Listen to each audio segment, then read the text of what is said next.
কেরলের ওয়েনাডে ভূমিধসে মৃত্যু হয়েছে প্রায় 400 জনের। এখনো নিখোঁজ প্রায় 200-রও বেশি মানুষ। গ্রামের পর গ্রাম ধসে যাচ্ছে। সেই আবহে সেনা থেকে বিপর্যয় মোকাবিলা বাহিনী উদ্ধার কার্য চালিয়ে যাচ্ছে। একের পর এক উদ্ধার করা হচ্ছে মৃতদেহ। আর এই পরিস্থিতিতেই দুর্যোগদের পাশে দাঁড়াতে এগিয়ে এলেন সাউথের সুপারস্টার আল্লু অর্জুন।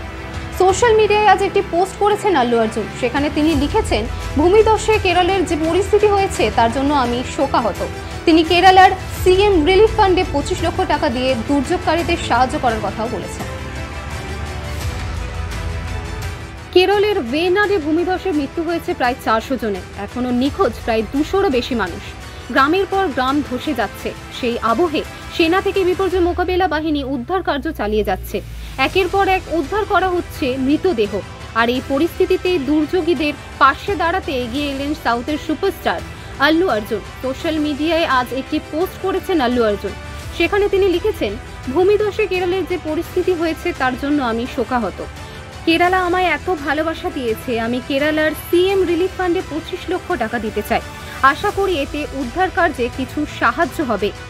কেরলের জন্য প্রার্থনা করছি, ঈশ্বর ওদের আরও শক্তি দিক। সোশ্যাল মিডিয়ায় আল্লু অর্জুনের এই পোস্ট দেখে অনেকে সাধুবাদ জানিয়েছেন। সোশ্যাল মিডিয়ার কমেন্ট বক্সে অভিনেতার অনুরাগীরা তাকে নিয়ে গর্ববোধ করেছে।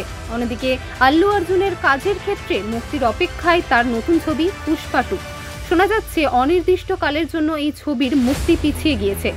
IANS সূত্রের খবর, পরিচালক সুকুমার এখন সিনেমার কিছু দৃশ্যের পুনরায় শুটিং করতে চাইছেন, যাতে VFX এর গুণগত আরও উন্নত হয়।